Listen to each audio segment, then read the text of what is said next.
Hello and welcome to Unfudge Your Marketing. This is a show where I chat with business owners and leaders about marketing mistakes, mishaps, and things that didn't quite go as planned. But most importantly, we share the lessons learned with all of you. I'm your host, I'm Christy Mitchell. I'm a marketing strategist, and I love working with mission-driven, client-centered service providers who have built their businesses on referrals and word of mouth, and they know in order to have a bigger impact and grow for the future, they need to finally think more strategically about their marketing. Today, I am so excited to welcome Anne Gillespie to the show. Anne is the founder, and owner of Fix Inform and Tend to Launch. She is also the founder of the Only Founders podcast. She serves as a master strategist and chief problem solver. With an undeniable passion for her work, she is driven by a deep curiosity about people, processes, and the why behind every brand. Anne has a unique ability to take conversations to a deeper level quickly, a quality she thrives on. This makes her an exceptional brand therapist, guiding clients to go deep and fast.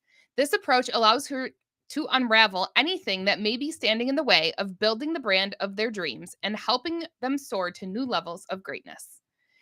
She holds a bachelor's in business administration with a concentration in marketing, along with a minor in acting and directing from Colorado State University.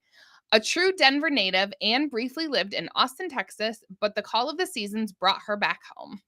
Off duty, she is fully immersed in family life with her 3 kids, a wonderful husband, and Noodles, the sheepadoodle. Anne lives to dance, lift heavy weights, hike, snowboard, play board games, and engage in meaningful conversations that enrich both her personal and her professional life. With that, welcome to the show, Anne. Hi, Christy. Thank you for having me. Thanks for being here. So, as you hear me read that bio, is there anything that you want to add, change, and clarify on? Recently I didn't realize that I don't discuss this enough until it became the part of the intro for our Only Founders podcast. And Yes. I'm introduced as a poker shark. And one of my friends and colleagues was like, I didn't know that you played poker. And we have a company poker night every month for Texas Hold'em. I'm going to add you to the list. And I was so excited because I rarely get to socially play poker. And I don't like going to the casino for poker. I'm more of a blackjack person if I'm at a casino. So I love it. was just thrilled. So I'm like, yeah, I should add poker fanatic to my bio because then it's going to get me an invite. Because that definitely does not come across in the whole board games thing. Like, I would not include poker in that category of things. Okay. So yeah, I was excited. It's not often that we read our own bios. Yes. Like ever. And then when you're explained and to someone else and you hear them and you're like, oh yeah, I do that. And I love that. Or I don't do that anymore.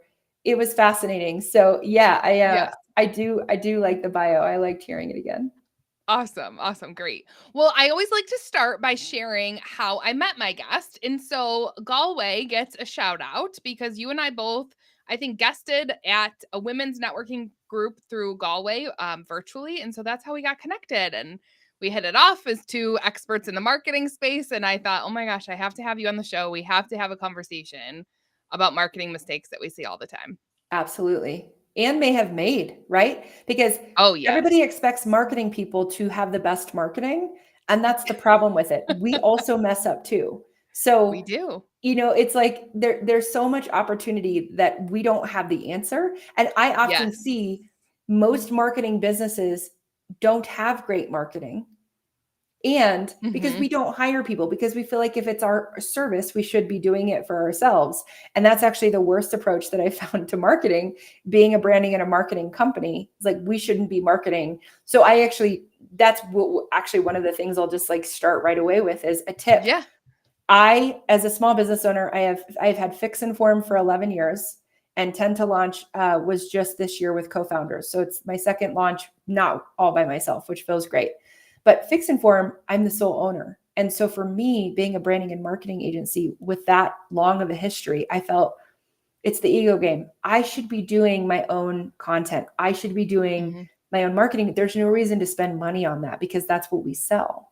But then the idea was, no, unless you have the resources internally to be working on your own brand, which we never do as solopreneurs, you're actually suffering more because I get people hiring me all the time that do a lot of what I do, storytellers, coaches, people in the brand and marketing space that kind of come to me with their tail between their legs. And they're like, well, I do this, but I realized I need you for me. And I do the same thing. Yep. I need you for me. Yeah. So it's impossible to have our own messaging for ourselves. It really is. It has to come from an external source and it has to be soundboarded. It cannot come from you. And hiring the people to do the work for yourself is like the best form of business self-care that I can leave here today. It's like the second I hired, who would have thought, our own amazing blog specialist to run the Fix Inform blog, done, right? A guru and storyteller to then run Fix Inform socials, beautiful, right? Like, and then, to have my own web developer manage our own website. And now I'm talking with this whole like revamp with her. I'm like, this is dreamy. I'm like, well, because you hired your own services for your own brand. And so I'm not doing it, which is what I was doing for 10 years. I was a referral marketing only company and it was great. We grew off of referrals, which I pride myself on. At the same time, it was just a horrible plan. Don't do that. Hire marketing professionals, even if you are a marketing professional. Yes. Oh my gosh, there's so much I feel like we can unpack in there. First of all, I love it when I have marketing experts who come on the show and share their own story of like where they messed up in their marketing, because absolutely we all do it too. And I always love to tell people that, like, just because I'm a marketing strategist and expert doesn't mean I haven't messed up my own stuff. Like, it happens. Yeah. So first of all, yes, we all make mistakes. We're all human. And I think it's interesting that you talk about I love when I get marketing people as my clients. Because there's like a level of like, almost like, oh man, I really need to make sure I'm on my game, right? To like have another marketing expert who's like working with me and hiring me to help them with their marketing. It's like, it makes it a little more like fun and challenging. Yeah. But I think it is really important, whether you're a marketing business owner or any type of business owner, to really realize where you need that outside help. So like for me personally, I'm a solo business owner. I still own all of my content. It may not always be the case. I have learned how to create my own system to leverage AI with my voice, my content, my stories, my expertise, but using AI in a way that complements that process to really streamline and save me tons of time and energy. And my content still sounds like me, which is super important to me. But I will say I have worked with branding people on my own business, because that whole like you can't read the label from inside the bottle thing is very true. And so no matter what things you might be good at, there are still going to be some things that you're going to want someone else's opinion and expertise on, and to like reflect that back to you. 100%. Yeah. So I'm curious, Anne, as we talk about hiring, right? Because that's the first thing you're saying, right? Is like, go out and hire people. What kinds of things do you see with clients that you've worked with maybe before they come to you? Like, where have they kind of messed up, and how can we start giving some good advice to business owners in terms of like what to look for, how to get clear, how to navigate that process of hiring help for your marketing? Yeah. So there are two buckets of hiring. I want to break marketing and branding down into two places. There's the execution of it, and there's the concepting and the strategy of it. And where I've seen my clients mess up the most is they're looking for cheap labor, because we all are, because everybody wants everything cheap all the time. It's very rare that I've met someone that says, oh, I want the most amazing strategy and I want to pay you the most money for that. That never happens. Okay. So everybody's on a budget. Everybody is trying to minimize. Everybody's trying to get the cheapest. That's just the industry that we're in right now. So when you're talking about that, I want you to look at this. The strategy and the content should not be cheap, because that is literally the voice and the hook that's going to engage and grow. And so I would never trust that with the cheap labor. So the cheap labor, I don't say this to be insulting in any way. This is just how I explain labor and labor costs. Is it an intern? Is it a college marketing student who's looking for experience? Is it a VA? And these are also people who have phenomenal brains, but they don't yet necessarily have the experience in your strategy and your brand voice. So I would say that when you're hiring, you definitely want to partner with someone who is high level, who does have experience in the marketplace, who has experience branding businesses, giving businesses voices in the marketing landscape for the strategy. So you can always hire someone for the strategy, and then you have someone else who is a cheaper cost do the execution and the implementation of that. And so with marketing, as we've talked about, it's very boring. Only the fact that the execution, the implementation, managing the tools that put all of your communication out there is boring. It is a technical job. It is an AI assist job. It is an admin function. So an example I'll give you is my VA is wonderful. Her brain is beautiful. She is an ops person that I am not. I love her. However, I don't have her come up with the content and the strategy. That's a me thing, and that's my team of strategists. We come up with the content, the voice, and the storytelling. Okay. And then we have Opus Clips, Grab Creative for my Only Founders podcast, or we have some type of tool that will get us the content that we know we need, right? And then the admin function of it, what I hired my VA to do is support the admin function, which is just a sheet saying, go here, here's the login, grab this, schedule this out for the newest episodes 2 times a week, done, so that all my channels in this tool can be plugged with this content, right? Like that's a marketing program, but the content and the strategy of what we're putting out there is mine still, which I like that you said you still own your content, but the executing of that task and program is an admin function that should be dealt to a cheaper person. So when you're hiring an agency or a consultant or a contractor, have them do the strategy and suggest how the output looks, but don't have them execute on that for 75 plus an hour. Go get a junior level intern and marketing assistant and BA to support all the admin function of what the marketing is. Yes. I love that you just broke it down into those 2 buckets. Like it's so simple.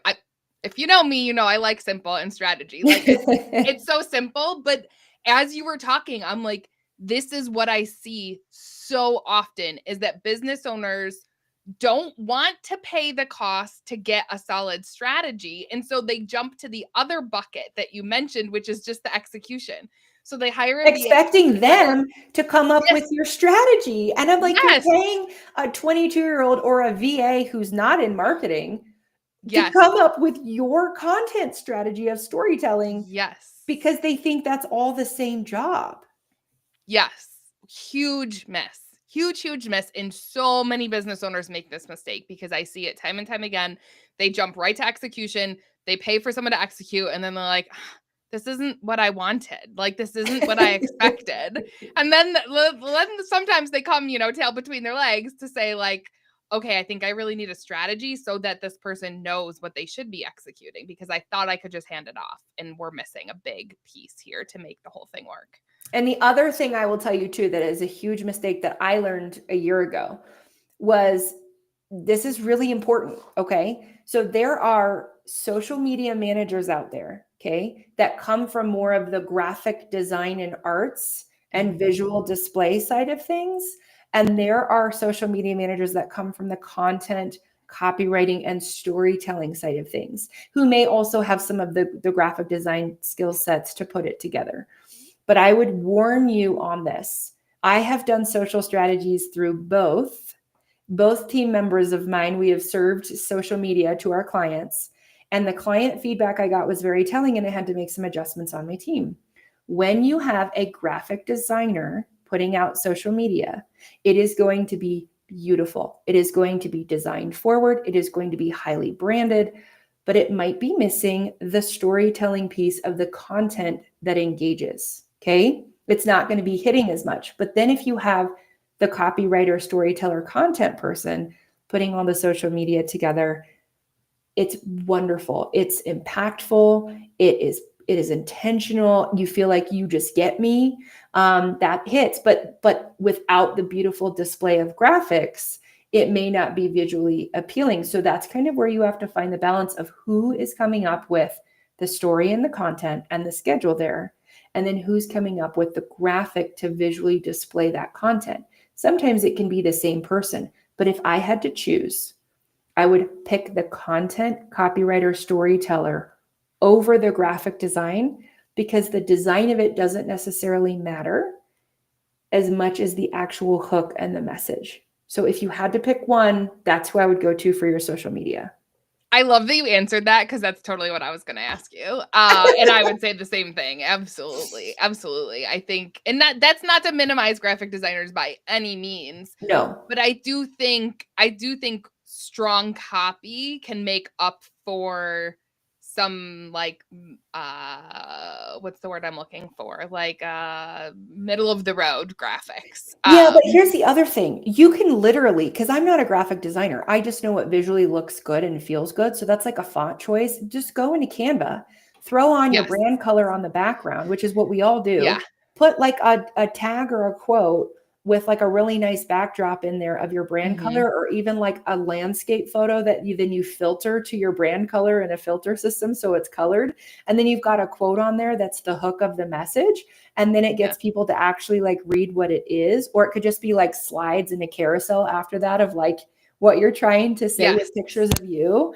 And like, that's it. Like the visuals, not to minimize like graphic arts in social media, because I think there's definitely a place for that, but it doesn't have to be your mainstream messaging and like your 1 to 2 posts a week. Like it literally is easier than that. Like you can honestly anyone can do this. Like you can throw a quote onto a branded color screen and like throw that up there with them and have a compelling story and hashtags and like offer. Like what is it that you're trying to say? Yeah. And that's where I think for what social media is, there's so much noise that a really beautiful image is less likely to get someone to click into it. Yeah. Versus a reel of you hooking someone and talking about a message, or even just like a slideshow or a carousel of like really impactful storytelling. I think that that's what is going to get people more than like some beautifully like graphically displayed thing. Right. So like, that's where I was thinking, wow, our social media, this is beautiful, but it's like not growing. The account wasn't growing. It's not hooking someone. And that comes from a storytelling side, which is content creators and copywriters. Yeah. So I think that's awesome advice, again, for business owners who are listening to the show who might be in a place, because I hear so many people looking for that resource of wanting someone to execute social media for them. This is a great consideration for them to have in mind as they're talking to people. Like, what are if you had to choose a strength, the graphics over copywriting, like, which is it, and really give some thought to how you're going to approach those conversations to tease out, is it the provider that is right for you? Are expectations aligned? Are you going to get out of that relationship what you're looking for in terms of the execution of that? And are they strong on the graphics or strong on the writing? Exactly. Yep. And I think with so many, like you had said, you use AI so much in a lot of what you're doing. I mean, you honestly can work with a strategy specialist on like top level content strategy. And then you can throw all that in to an AI tool that you like to then break out 12 posts a month or whatever that looks like. But the strategy part, figuring out who you are and your market positioning and where you're going to be connecting. And like, that's a lot of the brand strategy that I do. So in brand therapy, which is something that I've dubbed my work, in brand therapy, we figure that out, right? Like that's a branding play, but it's storytelling, it's messaging, it's who are you, who really wants and needs you. And then what is going to be most interesting to them. And then you kind of go top line story, and you can just throw that whole story into an AI function and then just say like, break out, 12 pieces of content for my monthly social and do it that way. Right. And then you could go grab a marketing intern or someone support that's a graphic design person. They say like, bring this to life visually. Right. Yes. Yeah.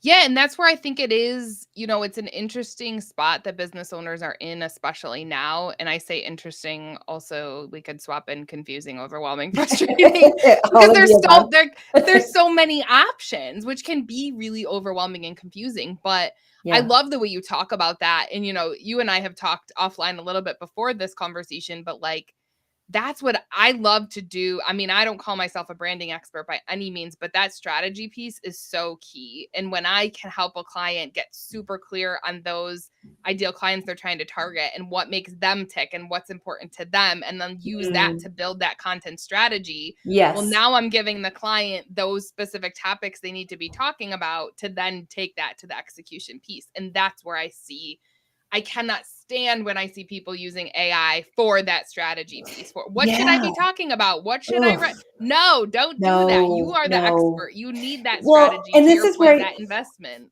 We need to define what AI is, right? Which in my second company, Tend to Launch, it's literally utilizing AI automations and tools to get fully loaded brand packages out in the world in 10 days. So we're using AI as an admin function. It's a support staff role. It is making our human brains work more efficiently. It's not coming up with, the human brain is still the one that's going to be doing the branding and the content strategy and the storytelling to then tell the AI what to build for that, right? And so then we'll go create your 5-page website and all of the creative assets and the visual design for that using AI tools, because we can do it in 10 days now. It's a product sprint. It's quick.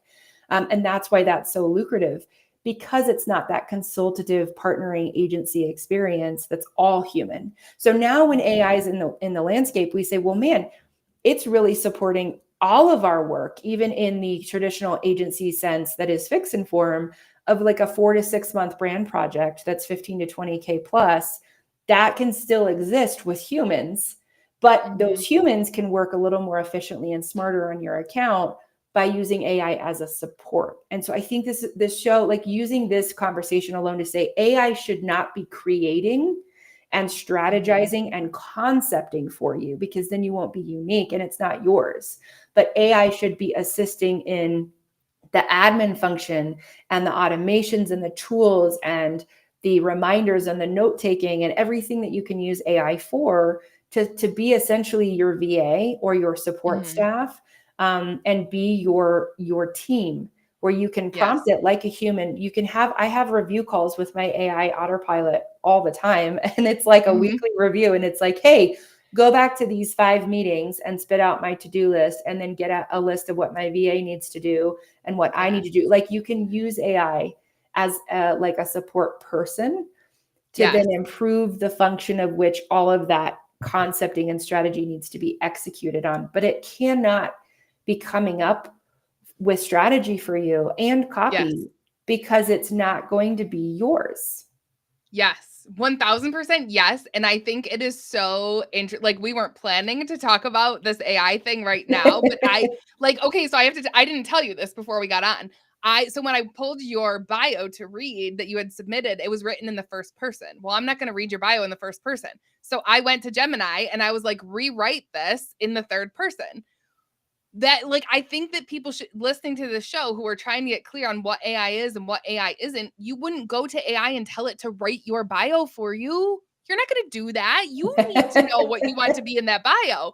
But if you have it written in the first person and you need it written in the third person, well, AI is your tool for that. So I think that's great like example. Full circle moment here.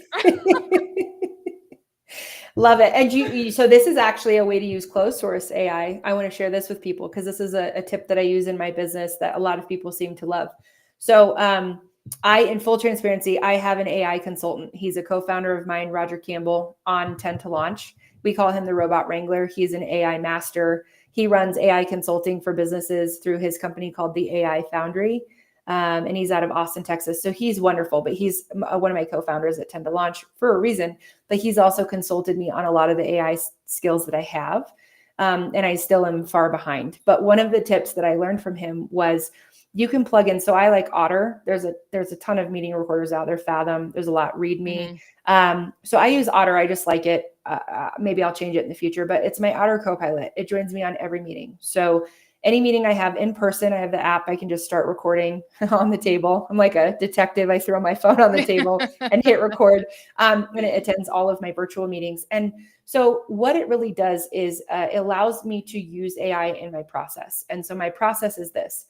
As a brand strategist, as a brand therapist, and as the owner of an agency that we do branding, I start the process in the discovery and then the kickoff and then my brand therapy sessions, which is a series of 3, 5, 8 90-minute talk therapy sessions with my client. And in all those meeting recordings, I have all the notes. I then capture my own notes through Q&A and probing and deep feedback and stuff. But I use the autopilot in that process as well. So I have all of those meeting recordings and transcripts. And so what happens is I have a 48-page master document when I'm done with the brand therapy process for every client that we develop.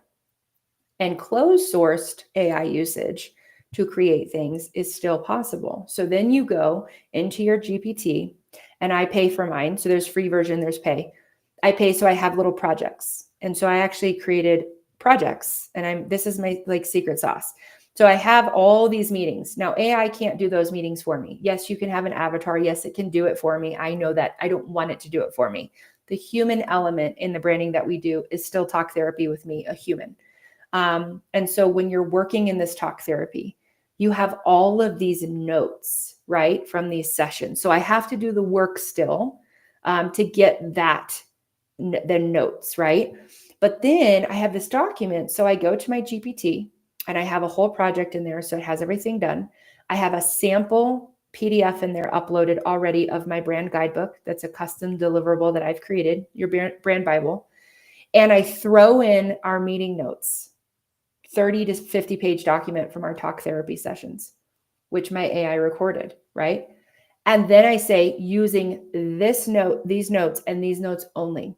And then I prompt it. I say everything I know about the client, the target audience, the market, this and this from all my info. So the prompting is really detailed. And I've attached my sample brand guidebook. And then I attach all the session notes. And I tell my GPT to create a brand guidebook from closed source, from all of our notes here. Nothing else open source, nothing on the internet. So it's literally just for what my client shared with me. And my questioning, I know, is well-rounded enough to get all the topics that I need. And then it auto-populates their brand guidebook for me now. So that used to take me 5 to 7 hours of time. And now I can do it all in 1 hour. So now the client gets their brand guidebook quickly. And then we review it. And then 9 times out of 10, there's minimal changes since I've started this system. And they say, oh, my tears, like I'm having clients cry. And they're like, and like 5 out of 5 review left and right. Like, you get me, you heard me. This is my business. Yeah. And there still has to be a human element. If I'm naming businesses, which I name all the time, I name that. I don't usually go to GPT. Like, that's my brain. Yeah. But like when you're doing those guidebooks now, that's my admin function, because it's reviewing 40 plus pages of notes that I had to do manually to pull out and then craft and then conceptually. So now AI is doing that. And then I get to go in and refine and finesse and change in and do all the keywords and descriptors we came up with. And I get to go in and basically optimize this brand Bible that I create that takes me an hour max. Yeah. Right. That's like how I've used AI in my job. That makes it smarter, efficient, effective. I don't miss anything, less room for human error. That is a great function of concepting, but it's not concepting. It's still an admin function of all the discussion that we had to concept. It's not pulling the concept from open source, from the internet where you don't exist, to try and make a unique identity for you from everybody else's identity. Right? Yep. Yes. Oh my gosh, Anne, that was so much good information for listeners. I realize we are tight on time. So as we get ready to wrap things up here, how can people learn more about you and the work that you're doing? Yeah. So my company's website, so it's my other company is 10tolaunch.com. So that's 10tolaunch.com. And then my thought leadership is always displayed on my podcast. We release 2 episodes weekly, 8 a month. It's only founders, one word, on any podcast streaming. And then my name, of course, you can just Google and find me on all the socials. Anne, Anne Gillespie, Gillasπie. And you can find me on LinkedIn, Meta, TikTok, wherever you care to listen. All of the places. Awesome. Thank you so much, Anne, for your willingness to come on the show and share all of this great information. I have a feeling maybe there'll be a part 2 someday. Absolutely. I would love to. Thanks for having me. This was fun.